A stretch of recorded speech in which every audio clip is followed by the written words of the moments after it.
ओम ज्ञानतिमिरन्धस्य ज्ञानाञ्जनशलाकया चक्षुरुन्मिलितं येन तस्मै श्रीगुरुवे नमः। श्रीचैतन्यमनोभीष्टं स्थापितं येन भूतले स्वयं रूपकदा मह्यं ददाति स्वपदान्तिकं। वन्देऽहं श्रीगुरो श्रीयुतपदकमलं श्रीगुरून् वैष्णवांश्च। श्रीरूपं साग्रजातं सहगण रघुनाथान्वितं तं सजीवं साद्वैतं सावधूतं परिजनसहितं कृष्णचैतन्यदेवं श्रीराधा कृष्णपादान् सहगण ललिता श्रीविशाखान्वितंश्च। नमो विष्णुपादाय कृष्णपृष्ठाय भूतले श्रीमते भक्तिवेदांत स्वामिनिति नामिने। नमस्ते सारस्वते देवे गौरवाणी प्रचारिणे निर्विशेषशून्यवादी पाश्चात्यदेशतारिणे। नमो महावदन्याय कृष्णप्रेमप्रदायते कृष्णाय कृष्णचैतन्यनामने गौरत्तुसे नमः। हे कृष्ण करुणा सिंधु दीनबंधु जगत्पते गोपेश गोपिकाकांत राधाकांत नमोस्तुते। तप्त कांचन गौरांगी राधे वृंदावनेश्वरी वृषभानुसुते देवी प्रणमामि हरिप्रिये। वाञ्छाकल्पतरुभ्यश्च कृपा सिंधुभ्य एव च पतितानां पावनेभ्यो वैष्णवेभ्यो नमो नमः। श्रीकृष्ण चैतन्य प्रभु नित्यानंद श्री अद्वैत गदाधर श्रीवासादि गौरभक्तवृंद। हरे कृष्ण कृष्ण कृष्ण हरे हरे, हरे राम राम राम हरे हरे। हरे कृष्णा। कल हमने देखा था कि दशरथ और कैकेयी ने राम को बुलाया था और राम उनके महल तक पहुंच गए थे। पर उसके पहले हमने देखा था कि जाने के जस्ट पहले वो राम और सीता के बीच में कुछ वार्तालाप हुआ था और राम ने सीता को एक माला पहनाई थी और सीता ने भी राम को एक काल्पनिक माला, इमेजिनरी माला पहनाई थी अपनी उंगलियों के इशारे से। तो ये इंसिडेंट से पता चलता है वास्तविक कम्युनिकेशन क्या कहलाता है, what is the true communication. सुमंतों को ये समझ में नहीं आया कि ये किस दोनों के बीच में क्या वार्तालाप हुई। तो राम और सीता के बीच में छोटा सा जो एपिसोड है, इससे पता चलता है, ये हमें सिखाता है अच्छा कम्युनिकेशन का किस तरह से होना चाहिए। दोनों बहुत कम बोले परंतु बहुत ज़्यादा समझ गए केवल इतने छोटे कार्यों से। तो इसको अगर हम थोड़ा डिटेल में डिस्कस करेंगे तो उसमें पता चलेगा कि कैसे अच्छी रिलेशनशिप डेवलप होती है। कोई भी अच्छी रिलेशनशिप डेवलप होने के लिए क्या क्या फैक्टर्स की आवश्यकता होती है, वो इस इंसिडेंट से पता चलता है। That's why communication mainly verbal नहीं होता है। कई बार बोल के केवल कम्युनिकेशन नहीं होता है, वर्बल कम्युनिकेशन से भी ज़्यादा बड़ा होता है हृदय से जो कम्युनिकेशन होता है। जब दोनों के हृदय, एक रिलेशनशिप में दो व्यक्तियों के हृदय हमेशा एक दूसरे से मिले रहते हैं तो बिना बोले भी कई बार कम्युनिकेशन बहुत अच्छा हो जाता है। तो सबसे पहले हम देखेंगे भगवान राम ने बोला था सीता को, जब उनको पता चली थी कि उनको बुलाया जा रहा है, तो उन्होंने सीता से बोला था कि माता और पिता ने श्योरली हमारे लिए बहुत अच्छा कुछ सोचा होगा। ये समझते हुए कि राम और सीता इस लीला में हिस्सा ले रहे हैं और उनको पता है कि अयोध्या से उनको जाना है तभी वो राक्षस वंश का विनाश कर पाएंगे। तो राम सीता से बताते हैं, इससे ये समझ में आता है, राम जब बोलते हैं कि हमारे माता पिता ने जो भी सोचा होगा हमारे लिए बहुत अच्छा होगा। हर चीज़ में पॉजिटिव देखना शुद्ध मन का प्रकृति है। जिसका मन बहुत शुद्ध होता है वो हर वस्तु में पॉजिटिव देख सकते हैं। और हमारे मन को प्रिपेयर करना कि हम केवल गलतियों को नहीं देखें, अच्छी वस्तुओं को देखें। ये पहला स्टेप होता है अच्छे संबंध बनाने के लिए। Preparing the mind not to see faults but rather see the hidden good in everything is the first step to good relationship. तो अगर हमारा माइंड इसलिए तैयार है कि हम हमेशा अच्छी वस्तुएं देखते हैं, लोगों में फॉल्ट्स नहीं देखते हैं, तो ये पहला स्टेप है अच्छे संबंध डेवलप करने के लिए।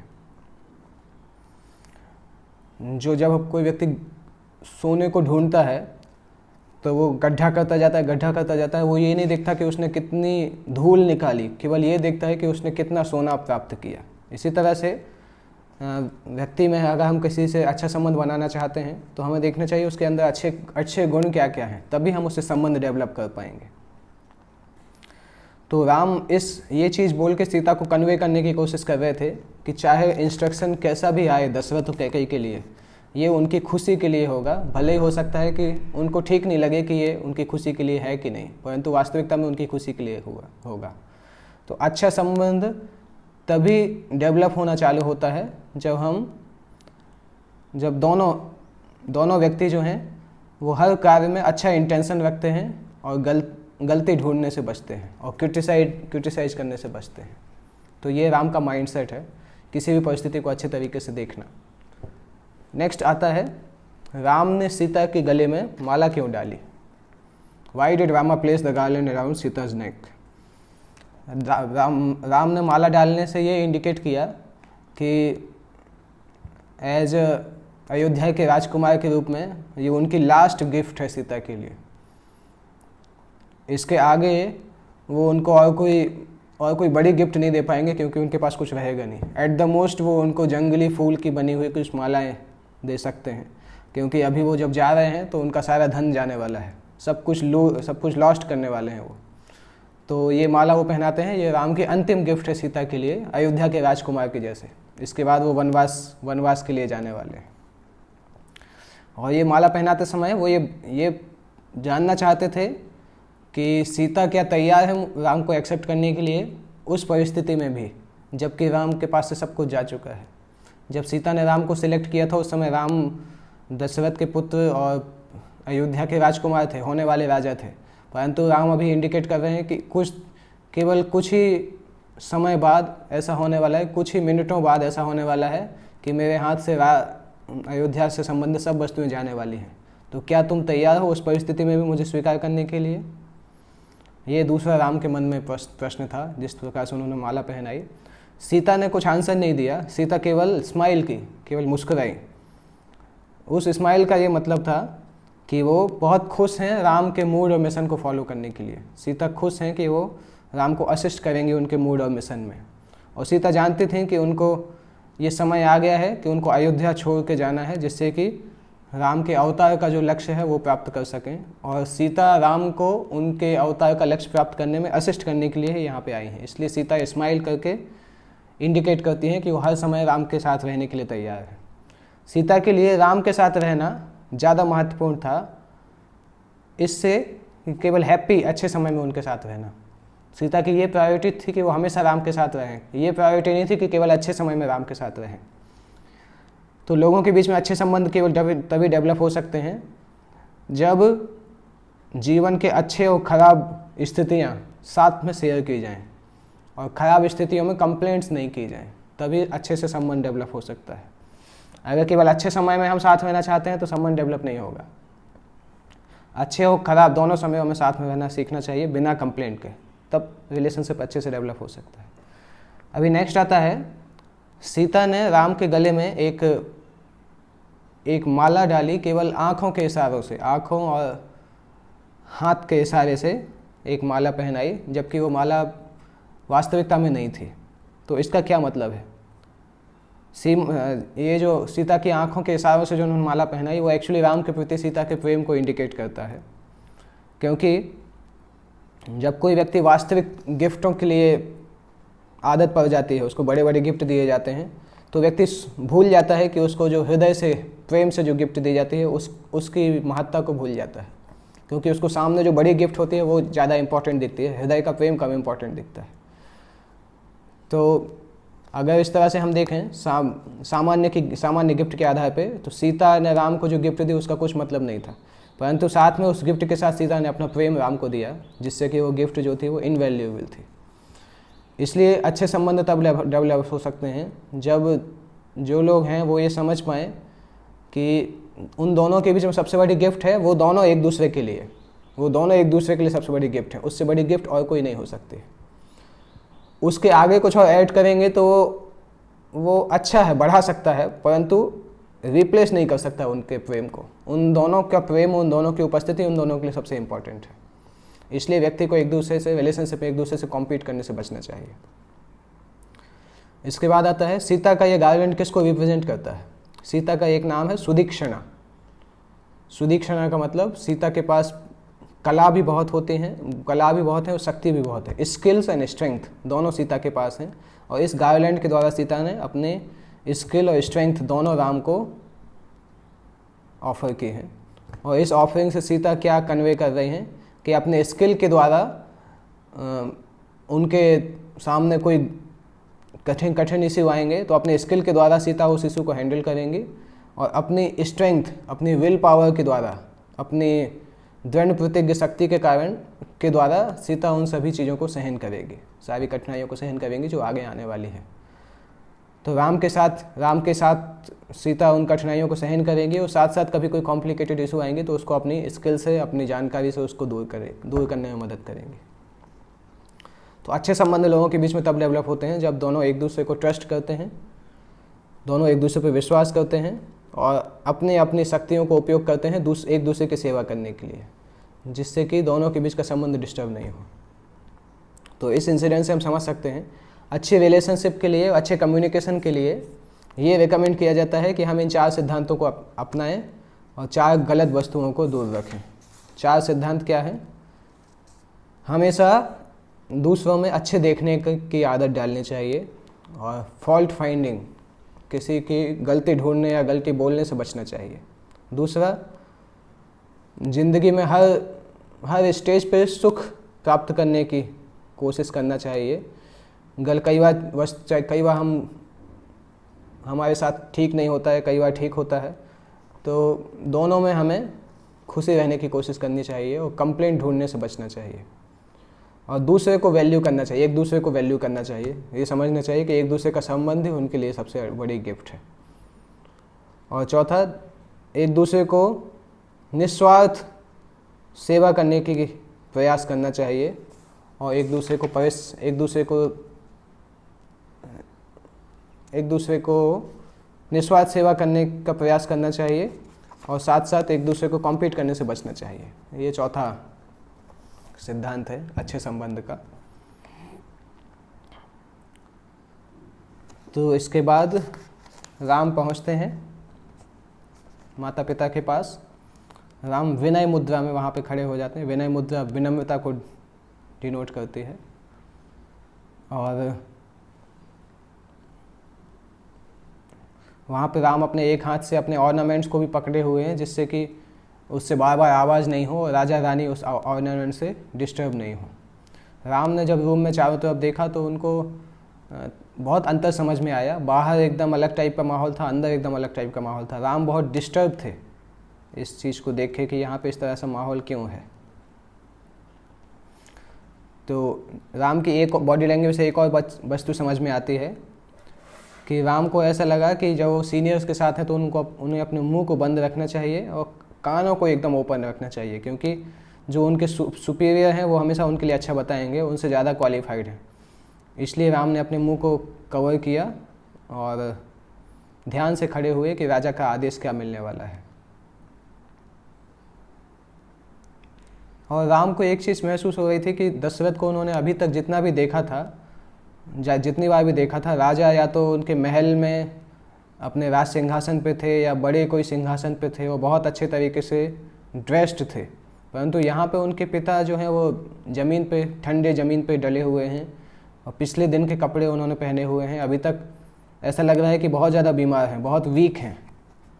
और उससे कुछ दूर कैकेयी खड़ी हुई हैं, कैकेयी जो कि एकदम शांति से खड़ी है। ऐसा लग रहा है कि राजा की स्थिति से उनको कोई मतलब ही नहीं है।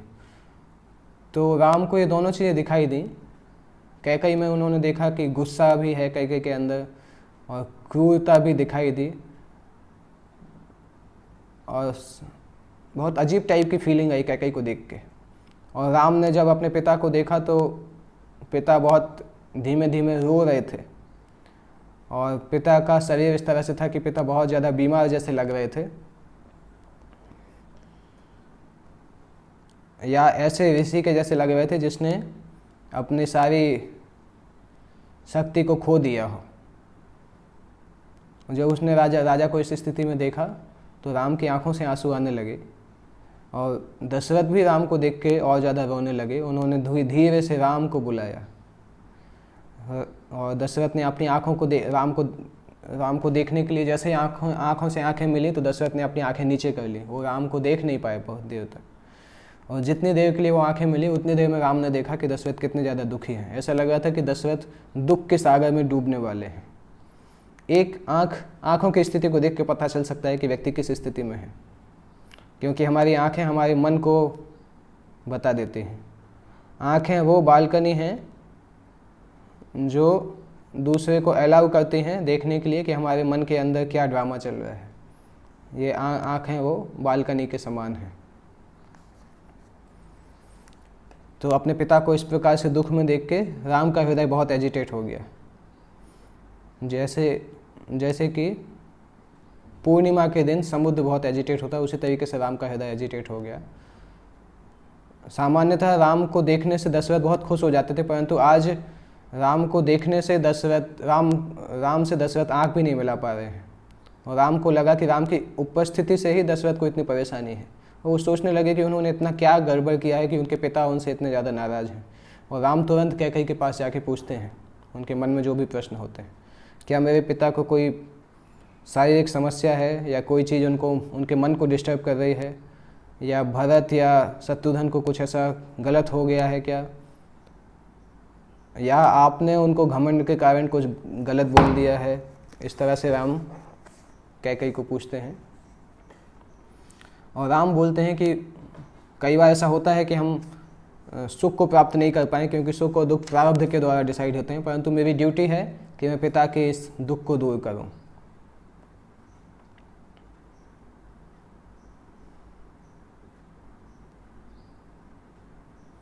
कुछ देर पहले दशरथ कैकेयी की समस्या को दूर करने की कोशिश कर रहे थे, और अभी राम कैकेयी से बात कर रहे हैं। दोनों में अंतर है। दशरथ जब कैकेयी से बात कर रहे थे तो वो उस समय कॉन्फिडेंस में थे कि मैं सारी समस्याओं को दूर कर सकता हूं, परंतु राम ने यहाँ पे एक सेंटेंस बोला कि कई बार समस्याएं जो है वो दूर नहीं हो सकती हैं, और सुख प्राप्त करना इतना आसान नहीं होता है। मैं अपना प्रयास करूँगा कि मैं पिता के जीवन का दुख जो ख़त्म कर सकता हूँ, परंतु राम इस तरीके से बोल्ड तरीके से नहीं बोलते हैं, क्योंकि राम को पता होता है कई बार सुख और दुख जो है वो व्यक्ति के प्रयास के बाहर की बात होती है। तो राम यहाँ पे शास्त्र के आधार पे बताते हैं। तो राइट एटीट्यूड जो है वो दूसरे को मिजरी से बचा सकता है। इस तरह से राम कैकेयी से पूछते हैं, और कैकेयी बताते हैं कि राम से जब कैकेयी बताना चालू करते हैं कि एक्चुअली पुत्र का कर्तव्य होता है कि पिता के दुख को दूर करना। तुम ही इस दुख को दूर कर सकते हो, तुम्हारे पिता का जो दुख है। एक्चुअली मैंने तुम्हारे पिता से 2 वरदान मांगे थे, और वो 2 वरदान कुछ कठिन वरदान नहीं है, और तुमसे ही संबंधित वरदान है। अगर तुम चाहो तो वो वरदान पूरे कर सकते हो, और तुम्हारे पिता को ऐसा लग रहा है कि तुम उस वरदान को कैसे पूरा करोगे। तो अभी तुम्हें प्रॉमिस करना चाहिए कि तुम्हारे पिता की जो इच्छा है वो इच्छा तुम पूरी करोगे, तभी तुम्हारे पिता खुश होंगे। इस तरह से कैकेयी ने बोला। दशरथ ने अभी तक कुछ बोला नहीं है। कैकेयी बोल रहे हैं कि तुम्हारे पिता को ऐसा लगा कि तुम शायद उनके प्रॉमिस को पूरा नहीं कर पाओगे, इसलिए अगर तुम तैयार हो उनके प्रॉमिस को पूरा करने के लिए तो बहुत अच्छा है। अभी राम तुम्हारे ऊपर डिपेंड होता है कि तुम राजा के प्रॉमिस को रख पाओगे कि नहीं। कैकेयी ने जब इस तरह से बोला तो राम बहुत दुखी हुए। ऐसा नहीं कि उनको गलत न्यूज़ का एक आशा थी, परंतु उनको ये खराब लगा कि कैकेयी और दशरथ ने उनकी जो ओबीडियंस आज्ञाकारिता थी उसके ऊपर उन्होंने डाउट किया। राम ने बोला कि मेरे पिता की आज्ञा पे मैं आग में भी समाया जा सकता हूँ, आग के अंदर भी जा सकता हूँ, और इस तरीके से जहर पी सकता हूँ जैसे मैं शहद को ले रहा हूँ, और समुद्र के अंदर भी डूब सकता हूँ। तो माँ, मैं आपको प्रॉमिस करता हूँ कि मेरे पिता की जो इच्छा है मैं उसको पूरा करूँगा, चाहे वो हो सकता मेरे विनाश के साथ वो इच्छा पूरी हो, परंतु मैं उसको इच्छा को पूरा करूँगा। कभी भी मेरे जीवन में कभी ऐसा नहीं हुआ कि मैंने पिता की आज्ञा को नहीं माना हो, या पिता के लिए मैं लॉयल नहीं रहा हूँ। तो पिताजी ने कैसे इस तरह से सोच लिया। तो भले ही मेरा विनाश हो जाए, परंतु मेरे पिता की जो इच्छा है उस इच्छा को मैं पूरा करूँगा। पूरा संसार जानता है कि मैं एक वचनी, एक पत्नी और एक बाण, मैं एक शब्द, एक पत्नी और एक बाण में विश्वास करता हूँ। जब मैंने किसी को एक बार बोल दिया तो मैं अपने शब्दों को वापस नहीं लेता हूँ। एक बार शादी होने के बाद मैं केवल एक ही पत्नी को स्वीकार करता हूँ, और एक बार मेरा तीर मेरे धनुष से निकलता है तो अपने मार्ग पे पहुँच जाता है। और मेरा नाम सत्य से जुड़ा हुआ है, इसलिए कभी मेरे ऊपर संदेह मत करिए, जस्ट मुझे बताइए कि क्या करना है। कैकेयी तुरंत बोलते हैं कि आपके और आपके पिता दोनों अभी अपने अपने शब्दों से बंध चुके हों। अभी हम देखते हैं कि कैसे तुम अपने पिता की इच्छा को पूरा करोगे। पिता ने प्रॉमिस किया है कि भरत को अयोध्या का राजा बनाना चाहिए तुम्हारी जगह पे, और तुम्हें 14 साल के वनवास में जाना चाहिए। इसके बाद कैकई ने जब राम की तरफ देखा, राम के मन में कोई दुख नहीं था। राम ने बोला बहुत ठीक है, पिता की अगर ऐसी इच्छा है तो ये इच्छा पूरी होगी। इसी समय आप भरत को बुलाइए, और भरत को मेरी जगह पे राजा बनते हुए देखना तो मेरे लिए बहुत खुशी की बात है, क्योंकि मेरे मन में भरत और मुझ में कोई अंतर नहीं है। मैं दोनों को एक समान समझता हूँ, और मैं शांति से, अच्छे से, खुशी से जंगल जाऊँगा भरत के राज्याभिषेक को सेलिब्रेट करने के बाद। केवल मुझे ये चीज़ डिस्टर्ब कर रही है कि मेरे पिता ने मुझे ये डायरेक्टली क्यों नहीं बताया। क्या उनको मेरी लॉयल्टी में कोई कॉन्फिडेंस नहीं है? क्या उनको लगता है कि मैं इस राज्य से अटैच हूँ? ये मुझे लग रहा है कि मेरे पिता को मेरे ऊपर कोई भरोसा नहीं, उनको कॉन्फिडेंस नहीं है मेरे चरित्र के ऊपर। अगर पिताजी, आपको बीच में लाने की ज़रूरत ही नहीं थी, अगर पिताजी डायरेक्टली मुझे बता देते तो मैं सब कुछ तुरंत छोड़ के चला जाता। तो मुझे ये दुख है कि पिताजी को मेरे ऊपर विश्वास नहीं है। इस तरह से राम ने बोला। कैकई ने बोला कि तुम्हारे पिताजी इस समय बहुत शर्म महसूस कर रहे हैं, इस कारण से वो तुमसे नहीं बता पा रहे हैं। जैसे ही तुम अयोध्या जाओगे तो वो नॉर्मल हो जाएंगे। चूँकि तुमने मेंटली अभी सोच ही लिया है जंगल जाने का, और तुम्हें अच्छा लग रहा है कि तुम जा सकते हो, तो मैं तुम्हें सजेस्ट करूँगी तुम अभी चले जाओ। भरत को वेट करने की आवश्यकता नहीं है। इनफैक्ट तुम्हारे पिताजी नहाएंगे भी नहीं और कुछ भोजन भी नहीं करेंगे जब तक तुम अयोध्या छोड़ के नहीं जाओगे। तो अपने पिता को जीवित रखने के लिए और खुश रखने के लिए तुम तुरंत जंगल चले जाओ। इस प्रकार से कैकई ने बोला। और दशरथ ने जब ये सुना तो दशरथ को इतना दुख हुआ और जोर जोर से दशरथ रोने लगे। और दशरथ उठने का प्रयास कर रहे थे, परंतु फिर से गिर गए। राम तुरंत, जब वो गिरे तो राम उनको बचाने के लिए आए। धीरे धीरे तुरंत राम ने दशरथ को बचाया और उनको फिर से अपनी जगह पे लेटाया और फिर वापस निकलने के लिए तैयार हुए। फिर राम ने कैकई की तरफ देखा सम्मान के साथ कि इतने सारे साल जो मैं यहाँ पर रहा हूँ, मैं आपके कॉन्फिडेंस को कभी भी नहीं जीत पाया, और मुझे लगता है कि आप भी मुझे कभी नहीं समझ पाए। मेरे लिए मेरे पिता के शब्दों को दूर करना सबसे बड़ा कार्य है। अगर आप हमेशा से ये चाहते थे तो आपको पिता को इन्वॉल्व करने की ज़रूरत ही नहीं थी। आप जस्ट मुझे इंस्ट्रक्ट कर देते और मैं चला जाता जंगल के लिए। मुझे कोई फॉर्चून, सौभाग्य की आवश्यकता नहीं है, और ना तो मैं अयोध्या के लोगों की दया चाहता हूँ राज्य प्राप्त करने के लिए। मैं तो हमेशा से जंगल में रहना चाहता था, जिससे कि मैं साधुओं से मिलकर उनसे ज्ञान प्राप्त कर सकूं। अभी आपने मेरी इस इच्छा को पूरा कर दिया है। ये 14 साल मेरे लिए वनवास जैसे नहीं है, ये मेरे लिए सीखने का समय है। जस्ट मुझे सफिशिएंट समय दीजिए जिससे कि मैं अपनी माँ कौशल्या और पत्नी सीता को समझा सकूं। इन शब्दों के साथ राम ने दशरथ को प्रणाम किया और रूम से बाहर चले गए।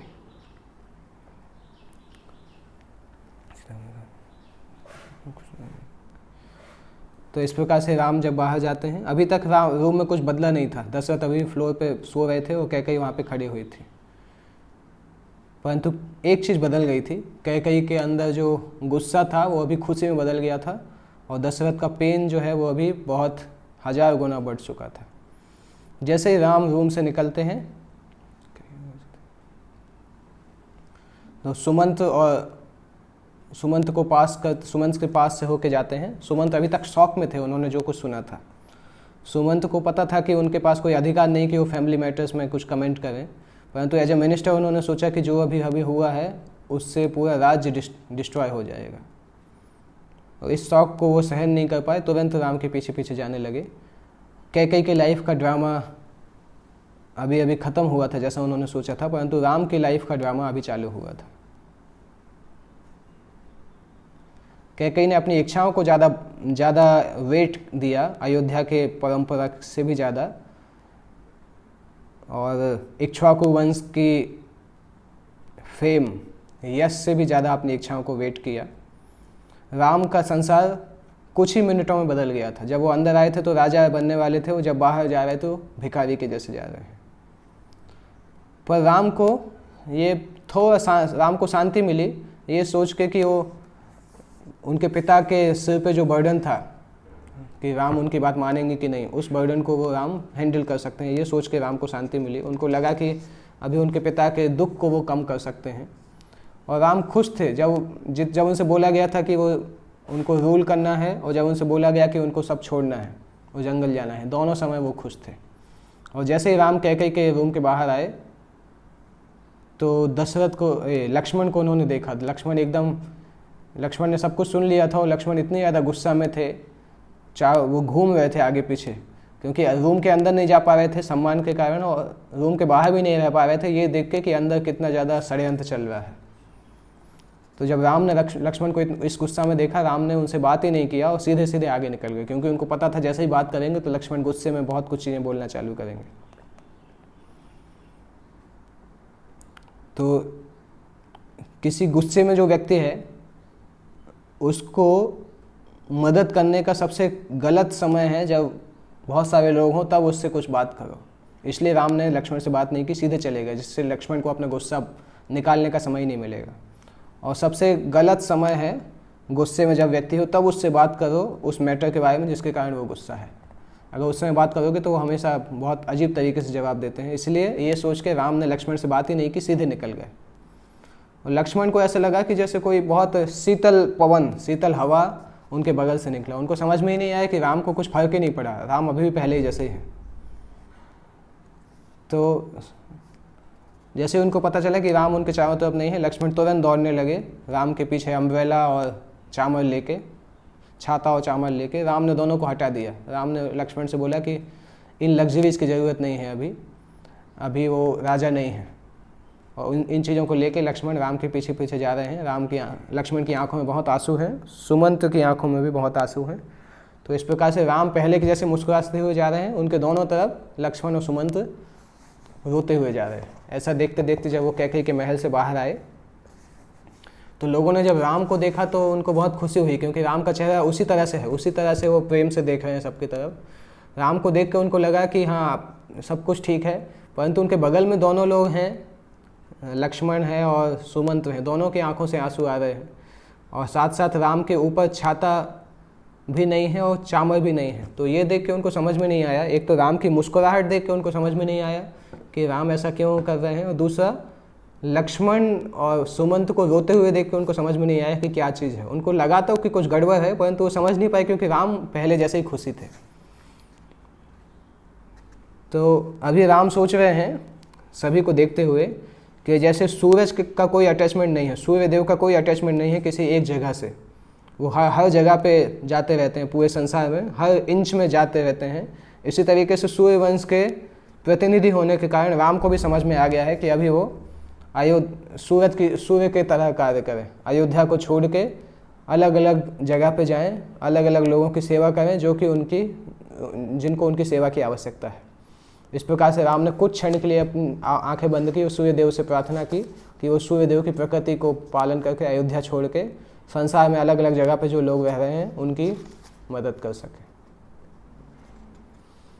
राम को देख के एक व्यक्ति ने बोला कि राम तो पहले से भी ज़्यादा एफल्जेंट लग रहे हैं अभी। मुझे समझ में नहीं आ रहा कि अंदर ऐसा क्या हुआ जिससे राम इतने ज़्यादा दृढ़ प्रतिज्ञ हो गए हैं। मैं श्योर हूँ कि राम अभी पूरे संसार में सूर्य की तरह चमकना चाहते हैं। दूसरे ने बोला कि पहले हो सकता था मैं राम की सुंदरता को डिस्क्राइब कर पाता, परंतु अभी में राम की सुंदरता और ज़्यादा बढ़ गई है। तीसरे व्यक्ति ने बोला कि जब राम अंदर गए थे तब उनका चेहरा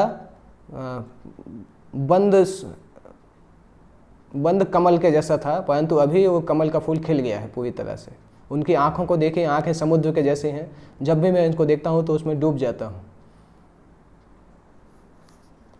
तो इस तरह से जब राम को देख रहे हो, साथ साथ लक्ष्मण को उन्होंने देखा तो कन्फ्यूज हो गए कि लक्ष्मण इतने दुखी क्यों हैं, और उनको थोड़ा डर लगा, जो उनकी खुशी थी वो डर में बदलने लगी। और लक्ष्मण साथ में राम को छाता भी नहीं लगाए हुए हैं। जब कोई छाते को और चामर को हटा देता है उसके समझ में आता है कि वो राजा बनने वाला नहीं है। तो लोगों को थोड़ा डर लगा कि क्यों ऐसा हो रहा है। राम नीचे नीचे जा रहे हैं और सभी को ध्यान से प्रेम से देख रहे हैं, और लक्ष्मण और सुमंत पीछे पीछे शांति से जा रहे हैं, पीछे पीछे रोते हुए जा रहे हैं। और राम पूछ रहे हैं दूसरे लोगों से कि उनका जीवन कैसे चलता है। तो आइडियल लीडर जो होता है वो अपने दुख को छुपा लेता है और दूसरे के सुख के ऊपर ध्यान देता है। राम के साथ अभी खुद कितना ज़्यादा गलत हुआ है, उनका जीवन अंधकार में जाने वाला है, तब भी वो लोगों से उनका वेलफेयर पूछ रहे हैं। ये एक आइडियल लीडर की पहचान होती है। Ideal leader hides his own sorrows and he is concerned about the welfare of his followers. और सभी लोगों की आंखों में आंसू गिर रहे हैं जैसे जैसे राम उनके सामने से निकल के जा रहे हैं, परंतु उनको समझ में नहीं आ रहा था कि वो क्यों रो रहे हैं। परंतु धीरे धीरे लोगों के मन में डाउट आने लगा जब उन्होंने देखा कि राम जो है वो रथ के ऊपर नहीं चढ़ रहे हैं। ये कॉमन सिस्टम था कि अगर कोई राजा शाही छाता अम्ब्रेला को छोड़ दे और शाही रथ को छोड़ दे तो उसका मतलब वो राज सिंहासन को छोड़ने वाला है। परंतु ये चीज़ें तब और कन्फ्यूजिंग हो गई जब राम राज्य सिंहासन की जगह पे राज्याभिषेक का जो यज्ञ का एरिया था वहाँ जाने लगे। तब लोगों को समझ में नहीं आया कि क्यों वहाँ पे जा रहे हैं राम, अगर वो ऑलरेडी सिंहासन छोड़ चुके हैं। उनके पीछे पीछे लोग जाने लगे। जब उस राज्याभिषेक के जगह पे राम गए तो राम ने वहाँ पे प्रणाम किया, वशिष्ठ को भी प्रणाम किया, बिना कुछ शब्द बोले जो भी वहाँ पे सामान रखा था उसकी 3 परिक्रमा की। परिक्रमा करने के बाद राम चले गए उस जगह से। अभी सबको ये क्लियर हो गया कि राम उनके राजा बनने वाले नहीं हैं। और अयोध्या में एकाएक जोर से रोने की आवाज़ें आने लगी। इतनी ज़ोर से आवाज़ें आ रही थी कि पूरा सिटी में ऐसा लग रहा था जैसे आसमान से बादल कड़क रहे हों। पूरा अयोध्या रोने लगा। जैसे जैसे राम अभी बाहर जा रहे हैं तो कोई उनके पीछे आने का साहस नहीं किया। केवल लक्ष्मण राम से थोड़ा दूर चल रहे थे और उनके हाथ में कुछ नहीं था। परंतु राम को देख के किसी को कोई दुख नहीं लग रहा था। मतलब राम के चेहरे पे कोई दुख नहीं महसूस हो रहा था। ना तो राम निराश थे, उनका चेहरा बहुत मुस्कुरा रहा था। और वो देख के लोगों को समझ में नहीं आ रहा था कि राम का व्यवहार किस तरह से है। केवल लक्ष्मण के एक्सप्रेशन से लोगों को समझ में आ रहा था कि कुछ बहुत गलत हुआ है महल के अंदर। लक्ष्मण की आंखों से आंसू बह रहे थे और बहुत गुस्से में थे। लक्ष्मण बहुत गुस्से वाली सांसें ले रहे थे, परंतु कुछ कर नहीं पा रहे थे। वो अपने गुस्सा दिखाना चाहते थे परंतु नहीं दिखा पा रहे थे। तो इस तरीके से लोगों का रोना प्रारंभ हुआ जब उन्होंने दोनों को देखा कि वो और दूर जा रहे हैं। तो इस सेक्शन से हम एक चीज़ इम्पॉर्टेंट लेसन सीख सकते हैं कि व्यक्ति अपने जीवन में गलत जो खराब समय आता है, दुख का समय आता है, उसको कैसे हैंडल करना चाहिए। राम के व्यवहार से हमें समझ में आता है कि दुख के समय को कैसे हैंडल करना चाहिए। ज़्यादातर लोग ऐसा फील करते हैं कि दुख के समय को हैंडल करना सबसे कठिन कार्य है। भगवद गीता बताता है कि दुख को हैंडल करने से ज़्यादा कठिन है सुख को हैंडल करना। रिवर्सल का मतलब होता है जीवन में दोनों एक्सट्रीम प्राप्त होना। भगवद गीता बैलेंस के बारे में बताती है। जब कृष्ण ने भगवद गीता में जो बताया, राम के अवतार में उन्होंने उसको डिमॉन्स्ट्रेट करके बताया। तो राम के ये 4 प्रकार के व्यवहार हैं जिससे पता चलता है कि किस प्रकार से रिवर्सिस, जब एकाएक चीज़ें बदलती हैं, उसको कैसे हैंडल करना चाहिए। जब राम विश्वामित्र मुनि के साथ गए थे वन में, तब वो जंगल की ज़मीन पे सोते थे। उतने ही अच्छे से सोते थे जितने अच्छे से वो महल के गद्दों पे सोते थे। तो वहाँ पे सुख की कमी जो थी और तपस्याएं, उससे राम को ज़्यादा कुछ फ़र्क नहीं पड़ा। राम ने फ्लेक्सिबिलिटी प्राप्त कर ली थी। तो सबसे बेटर व्यक्ति को फ्लेक्सिबल होना चाहिए चीज़ों को, नेगेटिव वस्तुओं को हैंडल करने के लिए व्यक्ति को फ्लेक्सिबल होना चाहिए। फ्लेक्सिबल मतलब उसका जो भी अवस्था है उसको स्वीकार करने के लिए तैयार रहना चाहिए। और जब राम ने भगवान शिव का धनुष तोड़ा, सीता उनको माला पहनाने के लिए आई। और सीता जैसी इतनी सुंदर स्त्री को देख के कोई व्यक्ति का मन जो है वो डोल सकता था। परंतु तब भी राम अपने सिद्धांत पर फिक्स थे। उन्होंने सबके सामने बोला कि मैं तो यहाँ शादी के लिए नहीं आया था, मैं तो पिता की आज्ञा को, पिता की परमिशन लेने के बाद ही व्यवहार करूँगा। तो उससे पता चलता है कि इवन बहुत सारे टेम्पटेशन या बहुत सारी चीज़ें हमारे सामने आए, परंतु हमें अपने सिद्धांतों को हमेशा पालन करना चाहिए। और जब राम को ये इन्फॉर्म किया गया कि वो अगले दिन राजा बनने वाले हैं, तो उन्होंने पूरी रात उस जिम्मेदारी उनके ऊपर आने वाली है उसको फोकस करने के लिए पूरी रात उन्होंने निकाली। और सामान्यतः अगर किसी व्यक्ति को एकाएक शक्ति मिल जाती है या पैसा मिल जाता है तो व्यक्ति का फोकस चला जाता है। परंतु राम को पता था कि ये वस्तुएं जो उनको मिल गई हैं ये उनको सेवा के लिए दी जा रही हैं। तो उस जिम्मेदारी को पता करके राम चीज़ों को पॉजिटिव तरीके से, जो पॉजिटिव उनको वस्तुएं मिली उसको भी वो हैंडल कर सके। दैट मीन्स अगर किसी के साथ कुछ अच्छा होता है तब भी वो डूब जाता है, पर राम ने उसको स्वीकार किया, जिम्मेदारी समझ के उसके लिए प्रिपेयर करना चाहा। और अगले दिन जब राम को जंगल में जाने के लिए बोला तो वो उसी तरीके से अनअफेक्टेड थे जैसे जब उनको राज्य दिया गया था। दोनों चीज़ें उन्होंने समान तरीके से देखा। तो एकाएक लॉस होने से राम डिप्रेस नहीं हुए। तो ये चौथा सिद्धांत है कि गलत वस्तुओं के समय स्ट्रीट फास्ट होना, अपना उत्साह और दृढ़ प्रतिज्ञा बनाए रखना, अच्छे से हैंडल कर सकते हैं। तो पहला फ्लेक्सिबिलिटी होता है, दूसरा हमेशा सिद्धांतों को पालन करना, तीसरा अगर सुख मिलता है, जिम्मेदारी मिलता है तो उसके लिए डिटरमाइंड रहना और फोकस्ड रहना, और चौथा अगर दुख मिलता है तो उसको सुख के समान स्वीकार करना। लक्ष्मण को रोते हुए देख के कोई व्यक्ति सोच सकता है कि वो राम के जैसे एक्सपर्ट नहीं थे, परंतु ये एक अलग कार्य है। जब कोई व्यक्ति वीकनेस के कारण रोता है तो वो ठीक नहीं माना जाता है, परंतु यहाँ पे लक्ष्मण वीकनेस के कारण नहीं रो रहे हैं, वो राम के प्रेम के प्रति प्रेम के कारण रो रहे हैं। तो ये लक्ष्मण के निस्वार्थ प्रेम को दिखाता है, सेल्फलेसनेस। तो ये भी लीडर का एक लक्षण है कि व्यक्ति को दूसरे के लिए सेल्फलेस होना चाहिए, अपने लिए उसको कुछ नहीं सोचना चाहिए। इसके बाद राम जाते हैं कौशल्या के महल में। जब एक दिन पहले जब वो कौशल्या के पास गए थे तब उन्होंने उसी तरह से कौशल्या को बैठे हुए देखा था। आज भी उन्होंने कौशल्या को उसी तरह से बैठे हुए देखा, पर आज वहाँ पे सीता नहीं थी और लक्ष्मण भी नहीं थे। लक्ष्मण उनके पीछे पीछे चल रहे थे और स्माइल नहीं कर रहे थे। राम ने जब से वहाँ से निकले थे तब से उन्होंने लक्ष्मण को देखा नहीं था, परंतु उनको पता था कि लक्ष्मण के चेहरे पे क्या एक्सप्रेशन होंगे, इसलिए वो देखना भी नहीं चाहते थे। और राम ने लक्ष्मण से बात भी नहीं की थी उसके बाद से। और आज राम के आने की खबर कोई ने दी भी नहीं है पहले से, क्योंकि बैड न्यूज़ कोई नहीं देना चाहता है। तो कौशल्या अभी भी सोच रही हैं कि राम राजा बनने वाले हैं। कौशल्या एकदम सफ़ेद कपड़े पहने हुई हैं और अपने पति के द्वारा कौशल्या को बहुत समय से नेगलेक्ट किया जाता था। उनके पति कैकेयी को ज़्यादा फेवर करते थे। कौशल्या ने ये स्वीकार कर लिया था कि ये उनका भाग्य है। उन्होंने अपना समय भगवान के विग्रह को और सत समाज को सेवा करने में लगाया था। तो उन्होंने सोचा कि अपने पति के अटेंशन को प्राप्त करके और घर में लड़ाई करना अच्छा नहीं है, इससे अच्छा भगवान की इच्छा को समझ के मुझे भगवान को हैंडल करना चाहिए। उन्होंने एक गुरुकुल को मेंटेन किया था और बहुत सारे स्टूडेंट्स को मतलब गुरुकुल में शिक्षक थे और वो उस गुरुकुल के लिए जितना भी खर्चा होती थी कौशल्या उसको मेंटेन करती थी। अपने पुत्र को पूरी तरह से उन्होंने परफेक्शन पे लाके उनकी शादी कराने के बाद कौशल्या पूरी तरह से आध्यात्मिक जीवन में डूब गई थी और हमेशा भगवान से प्रार्थना करती रहती थी। तो जब उन्होंने देखा उनका पुत्र आए हैं तो पुत्र से वो आशीर्वाद देती हैं और वो बोलती हैं कि राम, मुझे देख के लगता है कि इस संसार में कोई और भी ऐसा है क्या जिसने तुमसे ज़्यादा वरदान प्राप्त किए हों। तुम्हारे अच्छे गुणों के कारण तुमने अयोध्या में सभी के हृदयों को जीत लिया है, कभी तुम्हारे हृदय में कोई ईर्ष्या नहीं है और तुम्हारे राजा बनने से अयोध्या के डिक्शनरी से ईर्ष्या शब्द निकल जाएगा। तुम्हारे पिता ने ये वर्ड दिए हैं और जो वो हमेशा पूरा करेंगे। उनकी इच्छा से तुम बहुत जल्दी अयोध्या के राजा बनोगे और राज ऋषि की परंपरा को पालन करोगे। रघु, काकुत्सु, मुचकुंद, इन सब की परंपरा को पालन करोगे।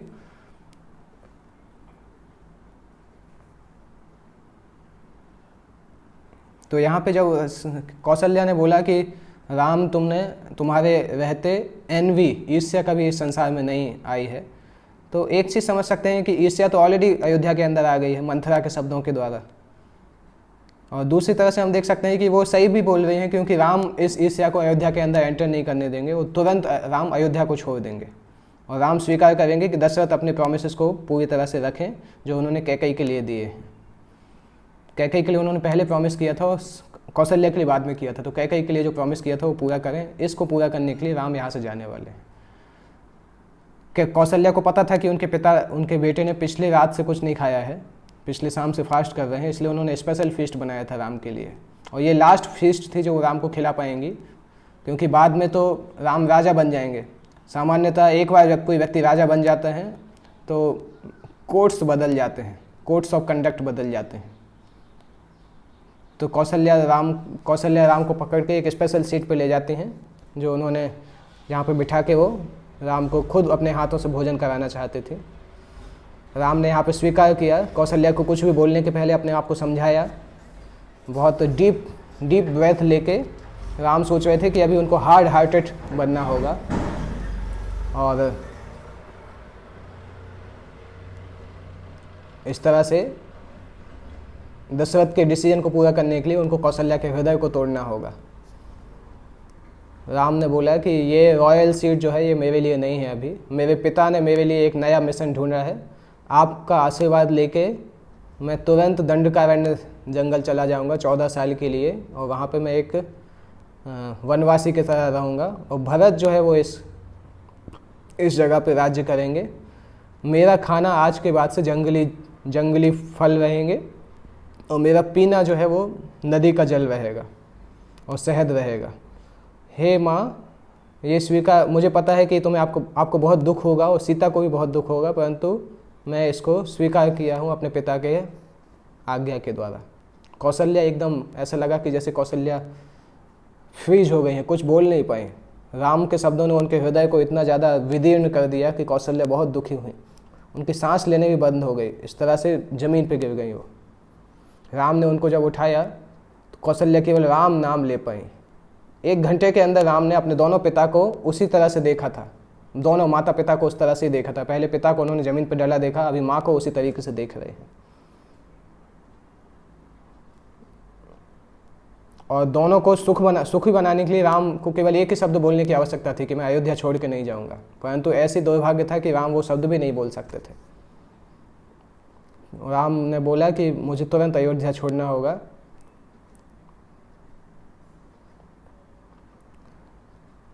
और राम उनको सुख प्रदान करने की कोशिश करने लगे, परंतु कौशल्या जोर से रोने लगी, और ज़िंदगी भर से जो उनके अंदर हृदय में घुसा हुआ था दुख, वो बाहर निकालने लगी। कि शायद वो बोलती हैं, शायद मुझे इतना दुख नहीं होता अगर मैं ज़िंदगी भर मेरा कोई बच्चा नहीं होता, परंतु जब से तुम पैदा हुए तब से तुम मेरे जीवन हो। मेरी सारी इच्छाएं, सारी आशाएं तुम्हारे ऊपर थीं। ऐसा लगता है कि मेरे जीवन में कभी सुख है ही नहीं, मेरी डिक्शनरी में सुख कभी लिखा ही नहीं है। जब मेरे पति किंग थे तब मैंने कभी सुख नहीं देखा, मैं केवल एक नेगलेक्टेड वाइफ के जैसी थी। मेरे पति मेरे पास कभी आते भी नहीं थे, और जिस तरह से मैंने उनके साथ मेरा जैसा ट्रीटमेंट हुआ, और मेरे साथ की मेरी जो सौतेली जो थी उन्होंने मेरे साथ जो व्यवहार किया, वो उसको मैंने लगातार सहन किया। और आज जब तुम्हारे जीवन की खुशी आने वाली है, तो वो खुशी फिर से तुम मुझसे छीन चुकी हो।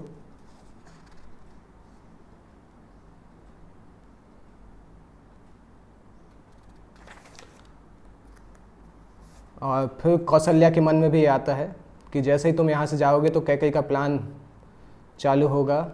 मेरे लिए क्या आशाएं हैं इस राज्य में, मैंने कितने सारे फास्ट किए, कितनी सारी तपस्याएं की, कितना ध्यान किया, परंतु आज अभी ऐसा लगता है कि इन सब वस्तुओं का फल मिलना ख़त्म हो चुका है। अभी तुम जिंदगी भर तुम इतने सारे जंगल में इतने सारी परेशानियों को स्वीकार करोगे। मैं सोच भी नहीं सकती हूँ कि तुम्हारे साथ कितना गलत होगा। इतना सब सुनने के बाद अगर मैं जीवित भी हूँ, दैट मीन्स मेरा हृदय जो है पत्थर से बना हुआ है, नहीं तो मुझे मर जाना चाहिए था। अभी केवल मेरे लिए एक ही ऑप्शन है, क्योंकि तुम अपने पिता की बात को नहीं टालोगे, तो मुझे तुम्हारे साथ ही जंगल में जाना चाहिए। जैसे कई बार एक गाय जो है वो अपने बछड़े को पीछे पीछे जंगल चली जाती है। फिर कौशल्या ने पूछा कि क्या राजा ने तुमसे खुद बोला अयोध्या छोड़ने के लिए? तो राम ने बोला नहीं। तो फिर अगर राजा ने खुद नहीं बोला तो ये कैसे राजा का आदेश हो सकता है? तो राम ने बोला मैं कोई आदेश को पालन नहीं कर रहा हूँ, मैं केवल अपनी ड्यूटी कर रहा हूँ।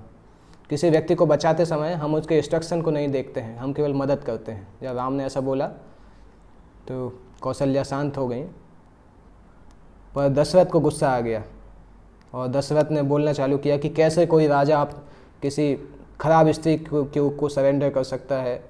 कोई राजा जो अपने दिमाग से ठीक नहीं हो किसी खराब स्त्री को सरेंडर कर दिया हो काम भावना के द्वारा, उसकी बातों को स्वीकार करने की आवश्यकता नहीं, उसके वचनों पर विश्वास नहीं किया जा सकता है। हमारे राजा जो हैं वो